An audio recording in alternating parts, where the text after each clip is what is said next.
Welcome to BlackUSA.news morning show. I'm your host, William Honolulu Jr. Join us as we explore the news and opinions that impact our community. We break down how the major stories have a very personal, local, and racial impact. No topic is off limits, but even if the conversation gets rough, we're always going to keep it real. Greetings and salutations, all my friends out there in internet land. I am William Honolulu Jr., and I have the privilege and honor of serving as the host of the Black USA News morning show. Good morning to you. Good morning to you. Damn it, good morning to you. You all know what it is. Y'all know why I'm a little wound up. What is today? Look at your calendar. What is today? Taco Tuesday. How dare you? Titillating Tuesday. It is Titillating Tuesday, and it's really, I was telling them backstage, is the Titillating Tuesday is just really a great opportunity for me to get to say the word titillating as much as I want. Like, it makes me feel good. Me and my inner 13-year-old, he's just giggling. Today is going to be a continuation of some of the stuff that we talked about last week.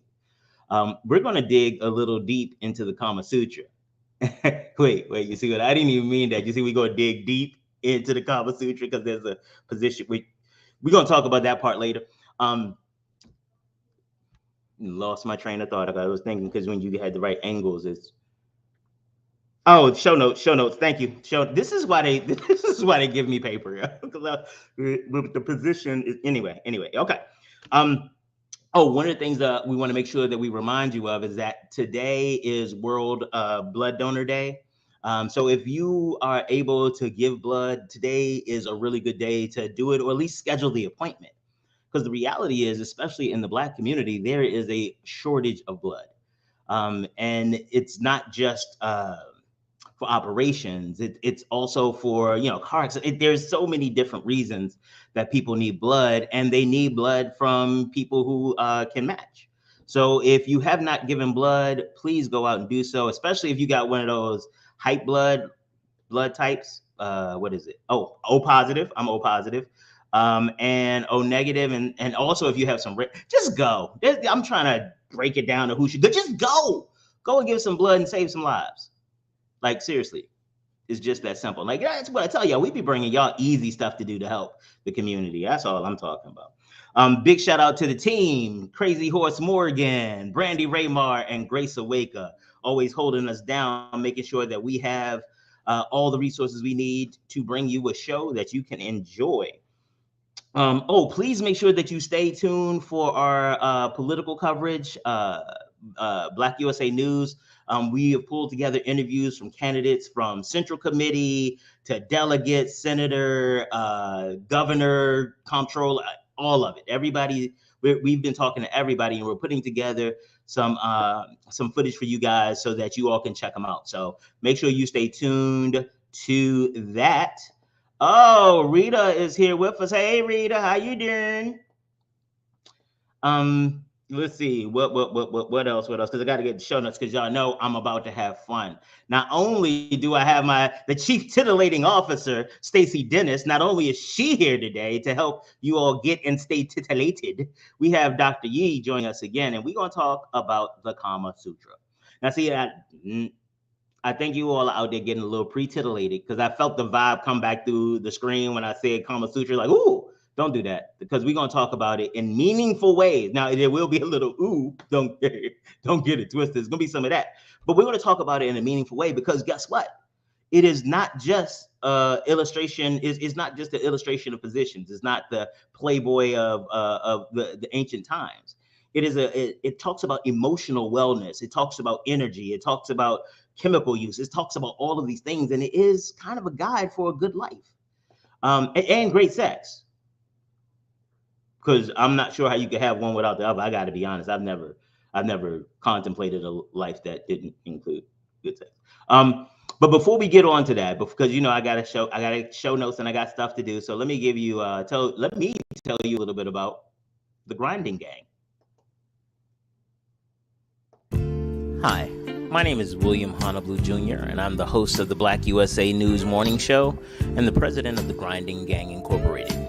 The Grinding Gang is an organization that helps small business owners in the nonprofit and for-profit communities figure out how to make sense of all the noise. There's a lot of information out there, and sometimes it gets a little overwhelming. We help you develop business plans. We help you figure out what to do with a lot of the information you receive. And we also help you figure out how to become more profitable. We also host a variety of workshops. You can check out our next workshop on grant writing right here. So that's how we can help you build and grow your business. What I want to do real quick right now is to bring the co-host of Titillating Tuesday to the stage, the chief titillating officer herself, a public health professional, a sex educator, and the adult in the room. Hey, wait, there's the button. Hey, how you doing? Hi. The adult in the room. Yeah.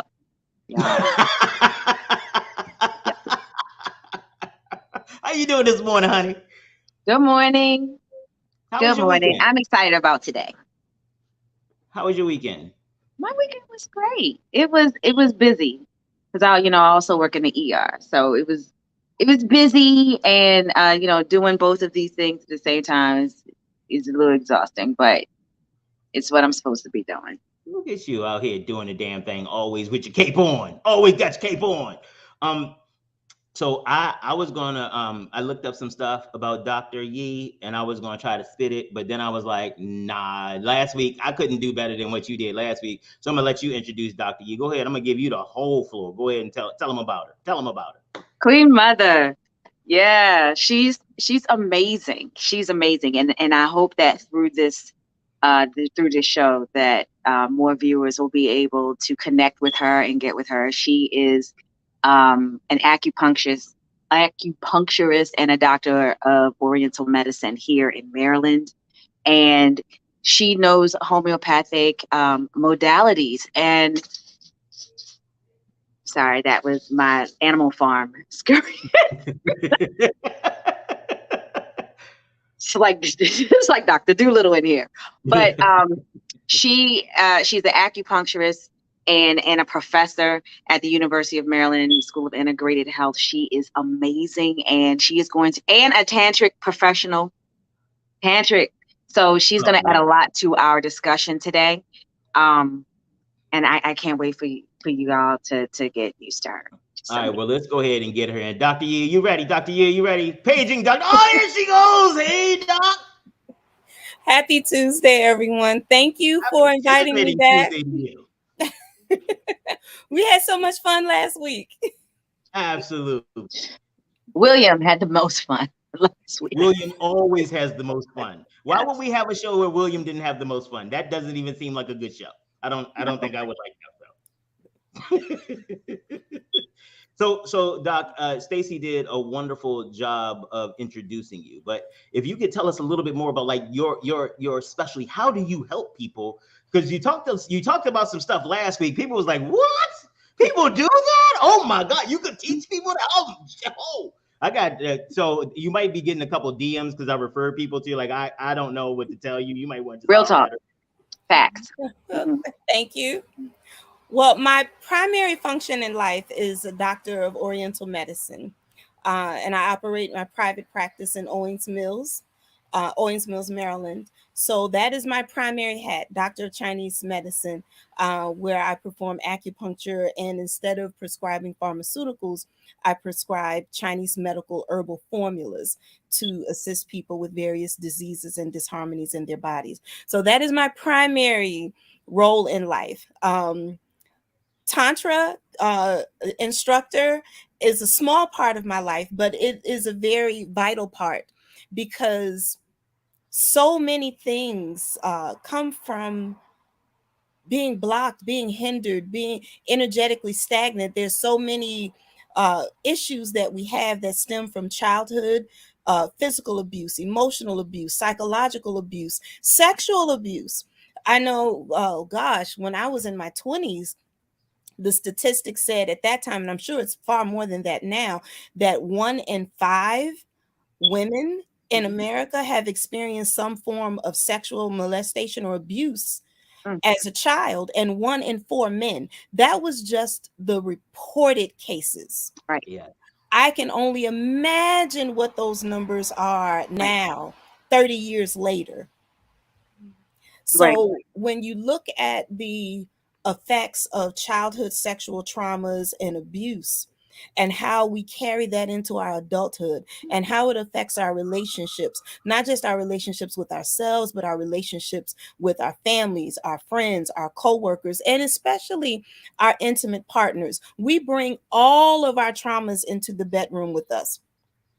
We bring all of our issues into the bedroom with us. And we have so many issues. It's ridiculous. So while tantric energy work is a very small part of what I do, it's still a very profound part. So I'm gonna tell you, you being disrespectful right now because you came up with a whole other show topic. That's not even what we're talking about today. Like that, but you so you see, I see what you're doing. You're just trying to make sure you coming back next week, because that's the whole show topic I got to prepare for. Like, I wrote it down. How do you enjoy sex? So how do you navigate sex after abuse? Because you are absolutely right. So do me a favor, titillating officer, write that down for next week, because that is a serious problem, especially in I've met people who didn't even realize they were abused. Well, remember, we touched on it when we talked about phobias a couple weeks ago. Yes. We did touch on it, but I think it is such a large topic, and it does affect every aspect, not just sexually, it affects every aspect of our lives, and we become severely imbalanced. You just don't know that and remember when I said there's a lot of walking crazy? Yes. You know, you're functional, but you unbalanced. You know, you functional. You go to where you put your clothes on, you go to work every day, but you crazy. There's an imbalance with you. And we touched on it a little bit. And so I will be happy to have Dr. Ye back. Oh, okay. Next week. I'm sorry, when it just, the way that you explained that and just wove it into what the rest of the conversation, and you presented it like just a natural part, but people don't realize how unnatural and profound it is on their identity, because for a lot of people, their identity is anchored in some of those traumas. So, my goodness, that's what y'all. I gotta. You know what? We have to pre-record Dr. Yee's segment, because I need an opportunity to calm myself down, because now I'm like, well, let's hurry up through the tantric part and some Kama Sutra and talk about that. That's helpful. Nope. Right. You sorted me last week, bruh. We're going to get into it this weekend, and in actuality, we're going to have we're still going to be able to touch on what she said through talking about the Kama Sutra. You ready? I apologize. That was just so profound. We had to stop everything, because that is huge. So I apologize. We talking about the Kama Sutra today, Doc. Go ahead. And I'm not sure if you look like a Black woman. So how you get into all this Chinese stuff? Well, actually, how my journey began in natural medicine is that everything good came from the motherland first, right? Civilization began in the motherland. Medicine began in the motherland. Everything that's anything, people came from all over the world to the motherland to learn and take it back. So how my journey with natural medicine started, it was a little girl in Mississippi. We couldn't always afford to go to the doctor and all of that, but we had Big Mama and Medea and Nan and all of them that would get in the kitchen and mix up stuff, and they knew what to do. Now, for me, I was in a severe burn accident as a toddler. And when people see my hands, sometimes, you can still see where they're discolored. And in my right hand specifically, you can kind of see it a little bit. You can see like the little traces of the burn marks still in my hand, like little marks that are still there. The doctor had told my mother and father after the accident occurred, and he bandaged my hands, and my dad said he put my hands in his hands and prayed and told them that he had done all that he could do and the rest was up to God. And they sent me home, and he told my parents that according to medical science, Western medical science, I would never be able to use my hands. But somebody said I had a praying grandmother. And my mother's mother brought me home because it was a big battle. Everybody wanted to take me from my parents. My mother's parents took me home, and my grandmother began to nurse my hands with various herbs.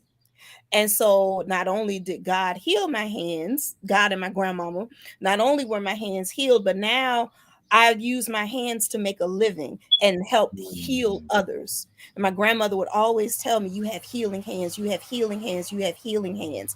And now I use my hands to help heal others. So that was how my journey began with natural medicine. So everything about you is impressive. Okay, all right. So tell us a little bit about or traumatic. Huh? She said, or traumatic. No, she's not. No, it's not. One of the things that I am learning through my process is that, I now rebuff the statement, what doesn't kill you makes you stronger, because that doesn't work anyplace else except people believe it works emotionally. If I have $100,000 and I have an $80,000 emergency, I'm able to cover the $80,000, but it doesn't make me richer. But somehow mentally, we see ourselves that once we get past something, that's the checkoff. No, the problem is that we had to get past it. Those are resources that we are taking from someplace else to invest into addressing the trauma. And that's no bueno. So let's go ahead and get back on topic, because I realize I enjoy talking to Stacey by ourselves. Sometimes we just get off it, but you here too, throwing in all types of new information. So let's get back to it. So tell us about the Kama Sutra, because like in the lead in, it most people just get clips of positions. Hey, you want to try this? Look what my friend showed me. You want to do this? Right. We were discussing Playboy and Pornhub instruction manual, but it's so much more than that. Tell us, well, actually, either one of you, because I know Stacey is fairly familiar with the document, the text as well. So I'm I'm the novice on the crew. So go ahead, educate me. Tell me what to do. Well, okay. So I wanted us to discuss the Kama Sutra because you know that I discuss. My whole business is sexual health education. And my thing is, how did we get here? In order to figure out how we got here, you have to look at what we did in the past, right? And I don't mean 20th century past. I mean, like in the past. What happened? How did, as humans, how did we define sex? And if you look at all these cultures, they'll define sex and sexual relations in a certain way. And I wanted to see where that came from. The Kama Sutra is a fantastic document. And unfortunately, in the West, we're only familiar with their pictures. Look at what the pictures show. But no one ever reads the 10 chapters that comprise it. And it is a fantastic document. Let me just give you a little bit of how it came to be. It is, and this is according to Indian legend, because this is based on Indian culture, the Indian god Shiva, in love with the female projection of himself. Okay, enjoyed sex so much. It's like, this is fantastic, being a girl. That he wanted to pass on the discoveries he made while being in his female form. And it covers everything having to do with the being male and female and having relations. It is meant to be enjoyed. It is meant not just procreation. It's meant to be enjoyed. So a God said that we're supposed to do it like this? I like it. Go ahead, keep going. I like Sex is supposed to be a natural impulse, and it is to be enjoyed. And so the entirety of the Kama Sutra is how best to enjoy the sexual impulse. I was like, yeah. Why was I not born Indian? This is amazing. It is not sinful. It is meant to be enjoyed. And the whole purpose of the book is the gathering of all of these Indian philosophers and poets telling you how best to navigate what is naturally in you. Hello? And I'm sitting here and I was like, this is how Western culture has got it jacked up. We have ruined it. We put it in a box it was never supposed to be in. And now you've got people walking around with traumas and predilections and yeah. So that's what we're going to talk about today. I like it. Dr. Yee, what you want to put on it? What you want to put on it? Well, I also want to add that when you look at the Vedic texts in India, sex I'm sorry. was Don't go around using brand new words for people and okay. act like When we you just look supposed at to keep up. ancient texts in India, Mhm. sex was for pleasure and for healing. And sex prior to patriarchal religious creations, um, sex was a part of worship. I like it. The point of orgasm was considered to be the point where your entire being, everything about you was opened up to the heavens and you were in direct, open line communication and oneness with God. You And get that that was right. the point of prayer, like we had touched on last week. That was the point of prayer. We used to laugh at Marvin Gaye and when he talked about sexual Sexual healing, healing. but sex is actually healing. Is for procreation, yes, and healing and pleasure and enjoyment. And can I tell you, it's the Bible even talks about it. The Bible even got a little bit of Kama Sutra up in there too, in the book of the Song of Solomon. You about to get a whole bunch of replies because Oh last yeah. week you and your I Bible know, talk sparked a whole I bunch of know, but I got Bring it. Bible Bring today. it. I got Bring Bible it. today. Like, people like, show me where that says in the right, Bible. Well, I got it for Right you here. today. I got Right it here. for you today. Because right. how I got started in this teaching others, as we touched on last week, was while a lot of people were teaching certain things as being taboo for the congregants, they themselves, as has always been in ancient society, the general populace was told, touch not, taste not, want not, while the upper echelon, and that included the clergy, Yep. well, they were practicing Tantra and Kama Sutra and all of these other things. In the Tantric circles, Solomon was one of the biggest and baddest Tantric practitioners ever. Homie had 1,000 women. 1,000. How do you have time to roll? That's a Tantra, lot. Tantra energy projection. Energetically. Tantric energy projection. Mm, And once you learn, like we talked about with the class a little bit last week, once you learn how to do it, then you recognize it when you see it. But for those who don't know, they read the Song of Solomon all the time and they lie and say, oh, this is showing the relationship between Christ and the church. No, it's showing the relationship between a man and a woman, exactly. between Solomon and that beautiful Black African woman, Mm, Shunammite, who was Black and beautiful and altogether lovely. And it gave very intimate details that we cannot skirt around and say that this is a relationship between Christ and the church, because Christ ain't French kissing nobody. Jesus ain't never told nobody that the roof of their mouth tastes like apples and all of that. I'm just saying, but it's in there and I got it and I'm ready to read it. I'm ready to read it. I'm ready to read it. So y'all grab your Bibles Go and ahead you and can drop some turn to education on them this Song of morning. Solomon chapter 7. Song of Solomon chapter 7, verses 1 through 10. so this is it's so as you can see, the Bible is just another one of these texts that will put it into terms. Men and women, well, you're supposed to have God, sexual relations and and you're God supposed to is enjoy concerned it. about our sexual pleasure. Exactly.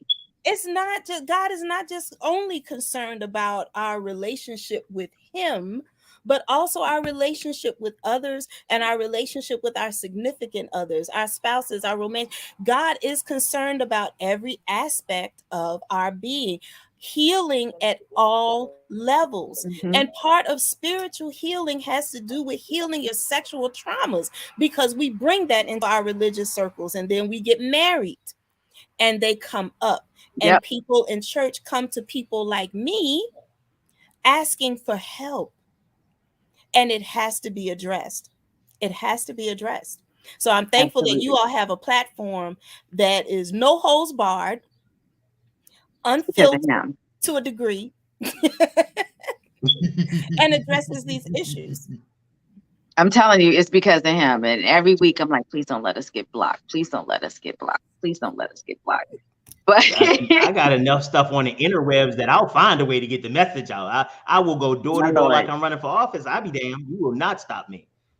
Sorry. You know, and even in Chinese medicine, like we talked about last week, even in Chinese medicine, there were sexual positions that were prescribed by the doctors.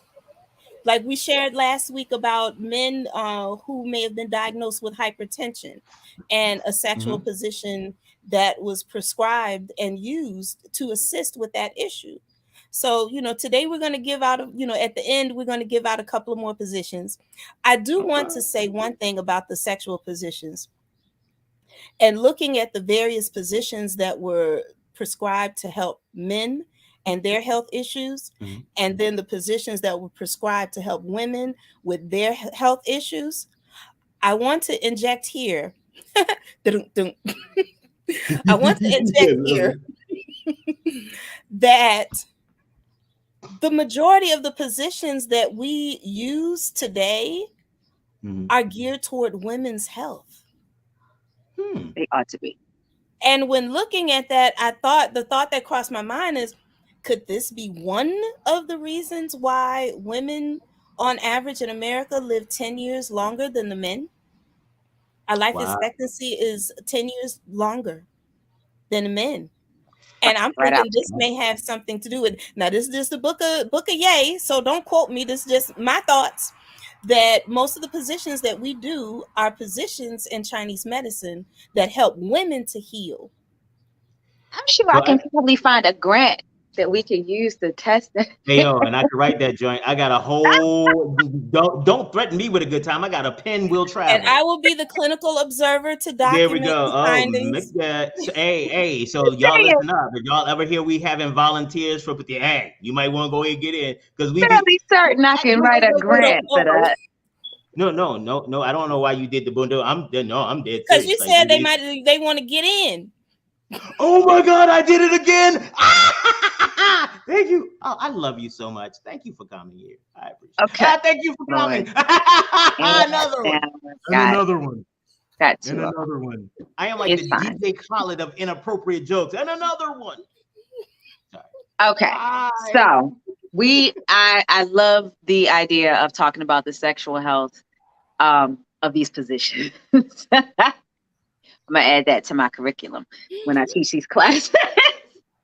But I want to give you some notable facts or notable observations in the Kama Sutra, and then I'm gonna throw them out at you, and then I want to see your I want to see your reaction.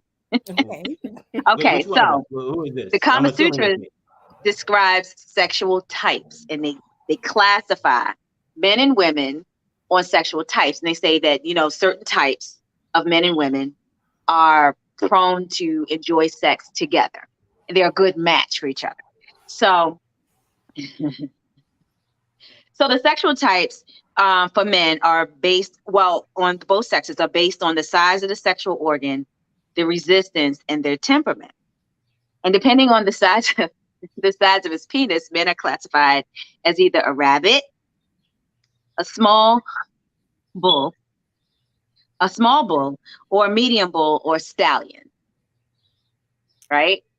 And then a woman is either classified by the size of her yoni, size of her vagina, either yoni, meaning a long vagina, a serva, meaning a narrow vagina, and a hastini, meaning a wide vagina. Okay? And so certain combinations go together. So the equals are the rabbit with the deer. So small vagina, small go together, which, you know, it makes sense. Which makes sense. A bull with a stallion, a bull with a mare. So a bull with the medium-sized penis, and then the stallion, they call her elephantress. Wow, that's okay. I mean, all right, that's okay. All right, elephantress. they say that these partners have the best sexual energy. That makes sense. Like that It just does. makes sense. See, it has. They say that they have the best sexual energy, and they will match each other's energy and the timing of their. I think it makes perfect sense. It makes does sense. make perfect sense. See, There was a book. There was a book written in the 70s by a woman named Xaviera Hollander. She was the one who wrote The Happy Hooker, but she also wrote a follow-up book called Super Sex. It is an amazing description, and the more that you all talk about this, the more it sounds like portions of that book are reflective. She didn't get in because she's trying to sell it. Then we'll talk a little bit more, hopefully, about the use of sex and sexual information as a tool of white heterosexual male dominance, but that's a whole thing. But so she talked. Part of her big thing was really spending time understanding who your partner is. And if you're a minute man, find a minute maid. If you are tiny, find somebody tiny. Actually, I had a friend of mine who she was seeing this dude, and he made some comment about his security about his penis size before they had sex, and she said, again, had they read the Kama Sutra, he wouldn't have been offended. She was like, no, actually, I take it back. It was after sex. So he said something about his penis size. She said, that's cool though, because I don't like big dicks like that anyway. And for him, it was, so you can get, and there's like, but because our egos, especially for men's egos, are tied in that type of performance or the size, he missed the fact that she was pleased. Exactly. Your whole goal was to pleasure each other. He pleased the crap out of her and totally missed it. She was like, "What's the problem?" But some of this is what you're talking about. Do you? We don't get taught the real part. Real talk. How I learned a lot. I found out about sex. I learned in magazines underneath my cousin's bed in the 70s and 80s. Like the real talk. My mother gave Benny Hill show. And my mother gave me those low budget folded things back in the day. Doctors talk to teenagers about sex and wanted to hand it to me. And again, she tried to have the conversation. It was just like every time she started talking, I was like, you don't even have sex. I don't even know how I got here. Stop talking to me about this. This is so nasty. And so for me, and then you had a choice between watching the little clip art book and reading that about, well, the condom goes down and the insertion point versus like, oh baby, I like it when you do that. Tell me who's the man, who's this? It's like, I'll read this one because these stories are so much more engaging than doctors talk to teenagers.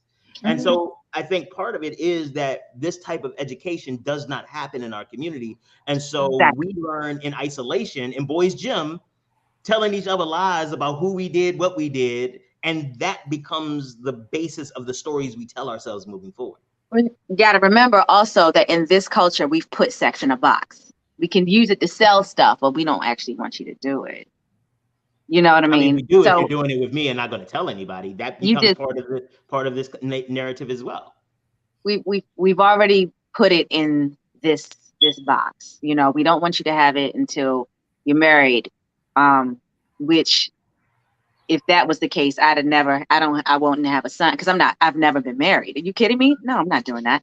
So, so we've already put it in a box where we don't want you to have it until you're married, instead of saying you really shouldn't have it until up here grows along with what's happening down here a little bit more and you know yourself. That's a different conversation. That's a different view of sex. Giving your mind time to catch up to the messages your body is sending is a different viewpoint. Marriage is not you don't become sexually proficient because you're married. And that discussion leads into other things that can happen with sex if you're not married. If you're by yourself and you should get pregnant. You know what I mean? So that where we've put sex is more of an indication of our society and some of the pitfalls and the logic of our society than it is about teaching someone to be sexually healthy and proficient in sexual health and their sexual health, their personal sexual health. We got a whole bunch of sexual idiots walking around. And you can't teach what you don't know. You can't teach what you don't know. Go ahead, go ahead, go So, ahead, go ahead. and I said, So thinking if about you like wanted the whole with thing, my mother, when my mother, when her menses came on, when she was a little girl, no one talked to her about it. My grandmother didn't talk to her about it. It just like they showed her what to do and said, this is going to happen to you every month, and this is what you do when this happens. And now you have to stay away from boys. Dang. They couldn't even say the word pregnant. Right. My mother told me they couldn't even say the word pregnant. They would say, oh, so you'd hear the elders saying, oh, so-and-so got her leg broke. And she said, you'd go over to the girl's house expecting to see a cast on her leg, but her stomach was just bigger. They didn't even say the word pregnant. There's some people that I know in Baltimore right now that still don't even say the word pregnant. They say expecting. They don't say the word. When my menstrual cycle came on when I was a child, my mother didn't talk to me about it. You can't have conversations with someone that no one ever had with you. And like you, William, they just, put us in the little bogus sex ed classes that really didn't teach you anything other than anatomy and physiology, but they didn't teach you anything about sex. They didn't teach you anything about self-love, self-respect, about knowing your own body. They didn't teach us anything because they weren't taught. And my mother told me that the reason why was because they felt that if you talked about sex, it would make you want to go out and have sex, not realizing not talking about it was just as detrimental and probably worse than actually having a conversation, because everything that I learned from my friends was a lie. Exactly. You have a whole bunch of kids spreading things that are absolutely untrue. Remember when I told my son came to me and was like, can you tell me about gonorrhea herpes? Can I tell you about what? He said gonorrhea herpes.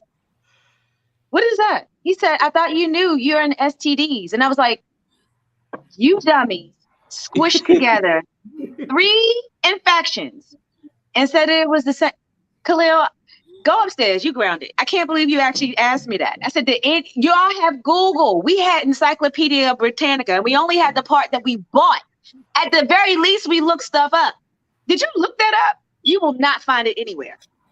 He said, so it's not true. What ends up happening with stuff like that, it ends up being a joke, and that people don't realize somebody was joking. And it's like, because I can see something happens like, oh, shoot, you mess with her, you're going to get gonorrhea herpes. And somebody's like, yo, she got gonorrhea herpes? Yo. Wait a minute. And then he came to me. That joint is dangerous. He came to me and said, what about the blue waffle? And I was like, boy. Blue waffle. It sounds like a new type of dish at IHOP.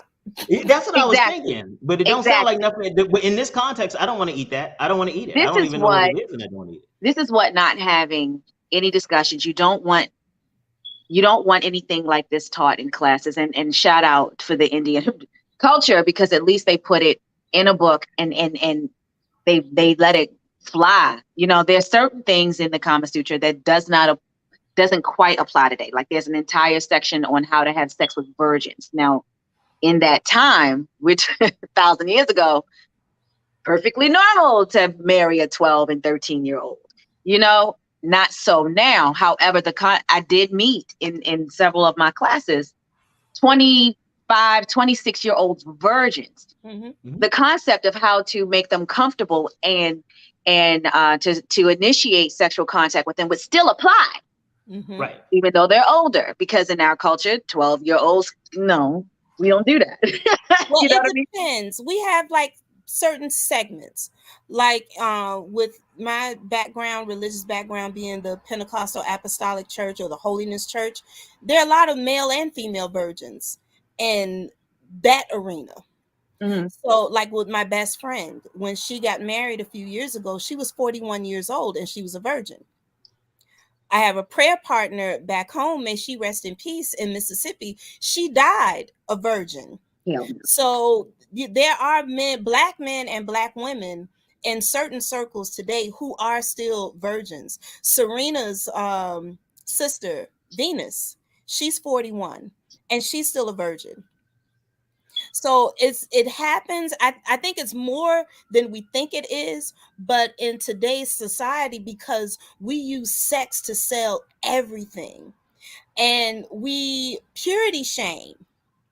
We talk about, and I don't even like the term slut shaming, because the very phrase is shameful in itself. But we will shame people, women, for being sexually active, but then we also shame women and men especially who are not.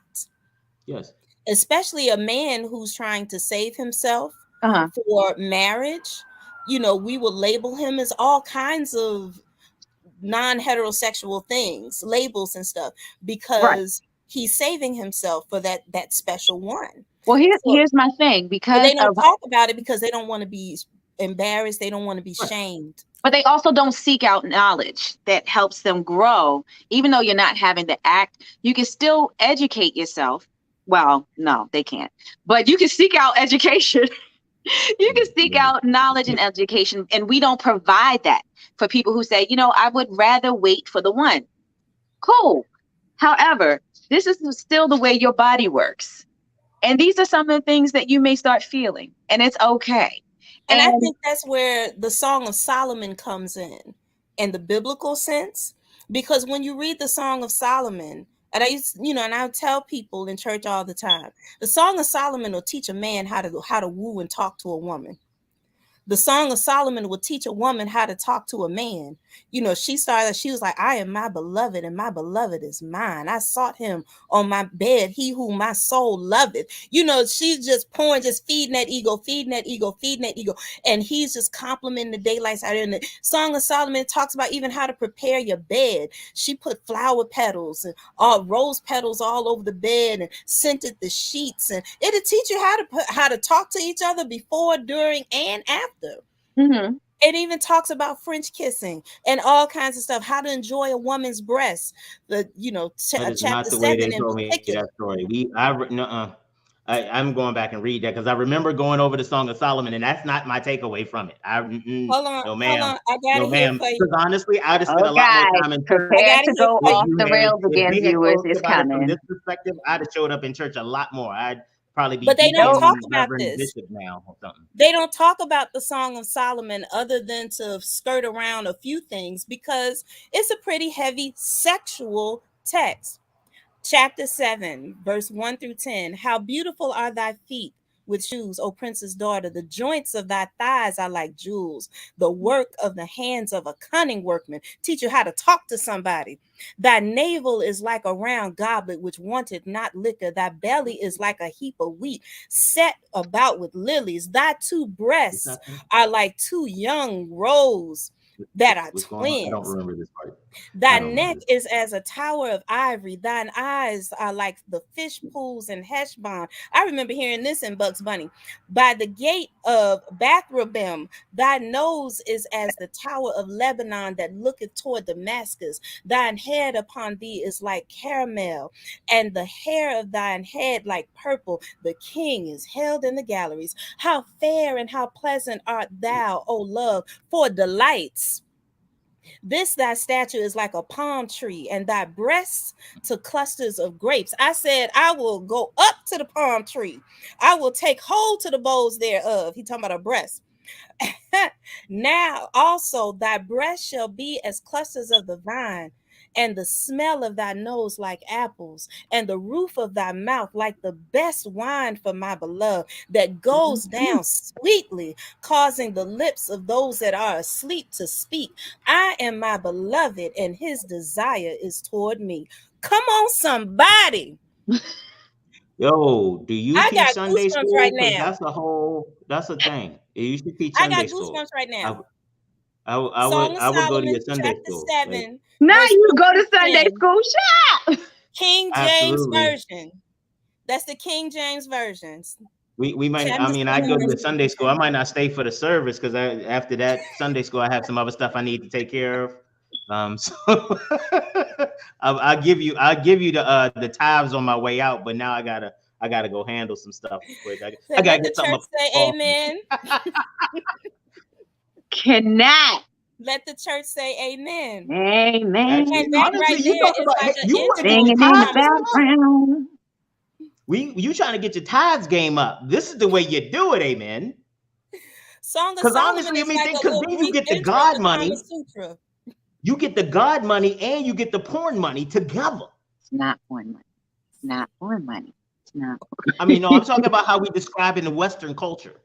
My Like Lord. we have the Church of OnlyFans. Hey, oh my God. Church of Yoni. Amen, amen, amen. Church of Yoni. Right. Somebody gonna do Right. Somebody gonna do Tell me that. that's not fire. The Church of OnlyFans. I'm not. I said Church of Yoni. But I You said might. OnlyFans. I can't. Yeah, Church of Onlyfans.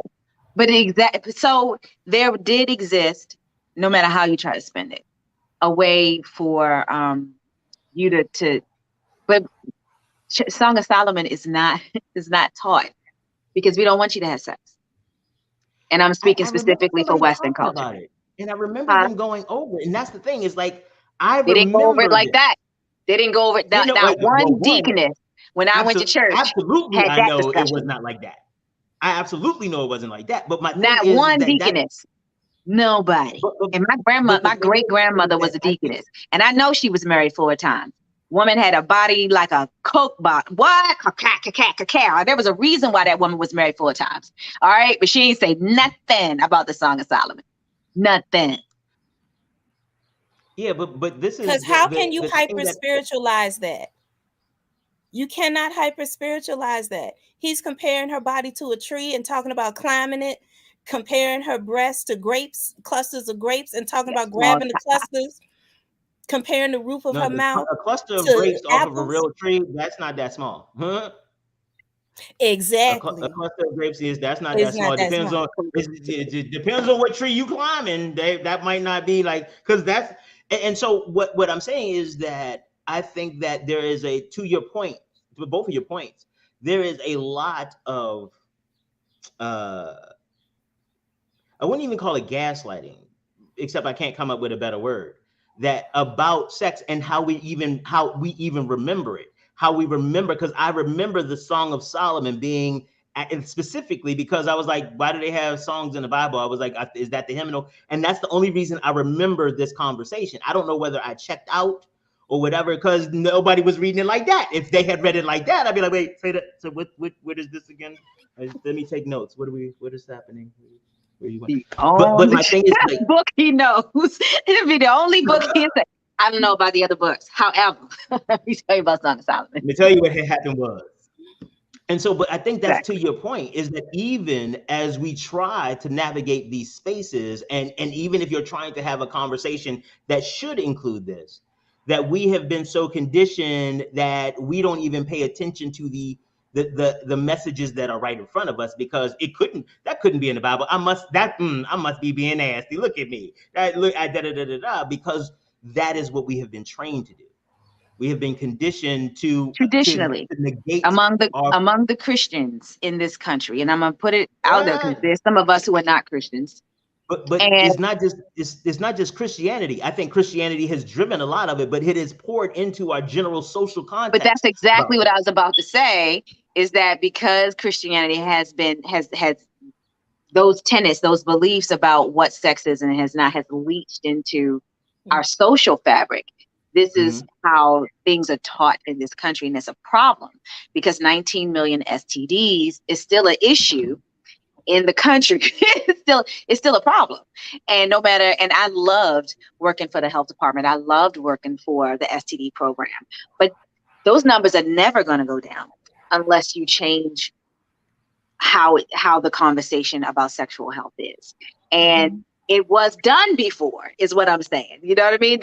Even in the book that you profess to use, the Bible, I won't even discuss how many pastors, deacons, church folk I treated in my clinic, but it's fine. It's fine. You have a roadmap, but we refuse for some reason in Western culture to follow it. And sex doesn't change. Our body and our response to sex has never changed. Conversation, however, has. And there are cultures like the Indian culture, Japanese, Asian culture through their pictures, the ukiyo-e pictures, which I am absolutely obsessed with. And even in the Bible did discuss it. For some reason, we're just like, no, it doesn't work that way. Really? Well, it's Really? not some reason, but this is Well, we'll part of. gaslight the Bible.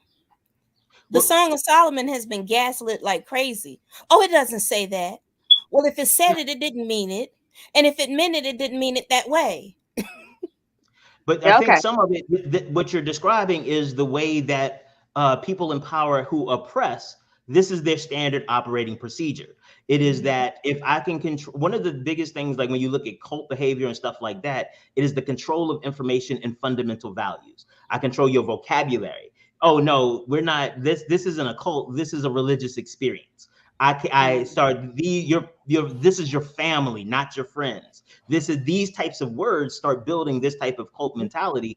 And when you can control someone's food, shelter, sexual desires, and safety, you can control them. And this is another way, not just for the way that America has weaponized sex has not just been designed to imprison and to oppress women, but also any of the the race people of color that they want. Because it is Black women are over sexualized. They want it. They can't be trusted, blah, blah, blah. Black men are always trying to get white women and they're really good at sex no matter what. Indian people, they're just nasty and freaky and blah, blah, blah. And all of these things are designed to keep othering them. You don't want, because everybody's coming to rape. Every person of color is coming to rape. That's what they want to do. Or they just want to have sex. And this commoditization and weaponization of sex, sexual energy, and ideals and philosophies is a tool of white heterosexual male dominance. Because if they can control our sex, they have a better chance of controlling us. And part of it, one of the things we talked about before we came on was and I think you were talking about, Stacey, somebody is bringing civics back into the classroom, and come to find out it got taken out. But the problem is that the same thing with sex ed. If you stop educating people to what you all have been saying, that is when the whole falls out of it. They stopped educating people on civics. Now we had an insurrection. We stopped educating people on sex, and now there's 19 million STDs, families in disarray, and people are emotionally broken and have no resources to get. It keeps us divided and focused on things so we can't come together and deal with the actual underlying issues. Exactly. It's exactly my point.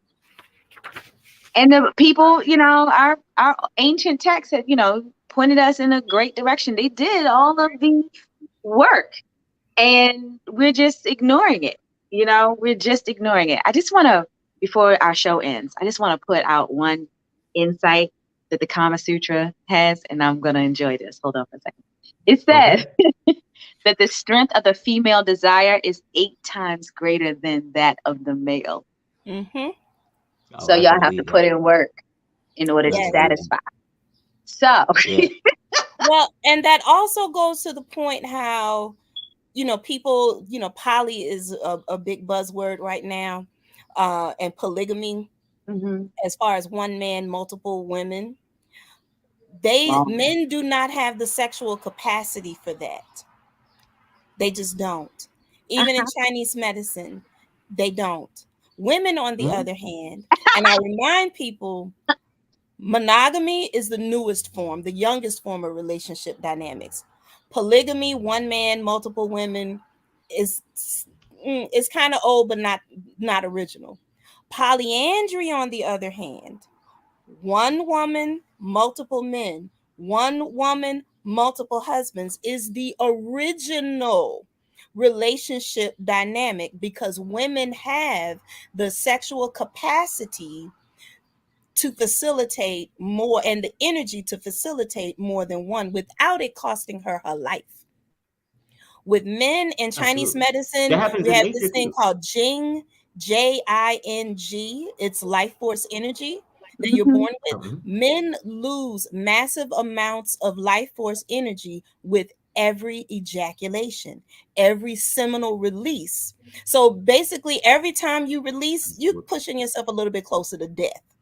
Which is probably why we live That's 10 years fine. longer. That's another reason why we live 10 years longer. And then Yeah. men, when they get in their 40s and their 50s and they start going through their midlife crisis and they want to trade their 40-year-old woman for two 20-year-olds, they're pushing themselves even further to death. Like The Color Purple said, how he died on top of me. That is real. That is very real, because you burn through your jing. You burn through your jing, your life force energy. Women, on the other hand, we lose massive amounts of jing every time we have a baby. One child is what I got. Thank you. Every time we have a baby, we lose. Yeah, one and done. Every time we give birth, we lose massive amounts of jing or life force energy, because of all that goes into a woman's body, creating and facilitating and bringing forth a whole nother human being into the world. So every time we do that, we lose jing. But men, every time you all ski, it's like, you know, you're getting closer to the grave. So closer to the grave. I appreciate, and that's that why a lot of young women will get with the older man and feed him and screw him literally to death and get his money, and he thinking like, oh, I'm pulling this young. No, pop, you about to get pushed into the grave. You about to get pushed into the grave. I know y'all think it's a happy way to go until them chest pains hit. Wait a minute. Now, we were supposed to talk about sex over 60 today. Over 60, I know. That's what I was like. So y'all gonna wait till the last 4 minutes to bring this up. No, we're gonna hold it over. We're gonna hold it over, because that's a whole Cialis and Viagra that created a whole new workforce. With this new information, I'm going to make sure that I set up the show earlier in the week, because I may not be here by the time it comes back around with the loss of life force. So I said, as you started talking, I'm doing the calculations. I'm like, I might be dead already. God damn it. You thinking about coming and going and not being here? I can't have two of y'all. I'm sorry. Yeah, no. Yeah. So if I'm a Gemini. Every now and again, the other twin likes to pop places. I can't have honestly, I'm looking forward to being a pop. Absolutely. It's like, oh no, because when you're a pop, you can tell stories before you do it, and they'd have to listen. Like, girl, I'm gonna tell you about this one time I was down. It's gonna be cool. It's gonna be so awesome. We're gonna hold that topic over, because that's big. It's a growing issue among our senior. It's a growing issue among our senior peoples. It's a growing issue for us. We ain't that far off, and so if we can figure out what's going to happen, then we can figure out what's happening, and then we can prepare ourselves in the next couple years or so, so we can transition. I'm prepared.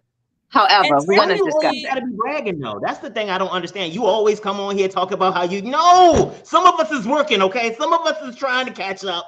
Just because we on the sexual slow bus a little bit, you come here. Let me show you my Heisman sex at trophies and stuff. Don't do that. Don't be disrespectful. Don't be just because you know some shit. Don't be disrespectful. You know what? The show's over. I'll be damned. The show's over.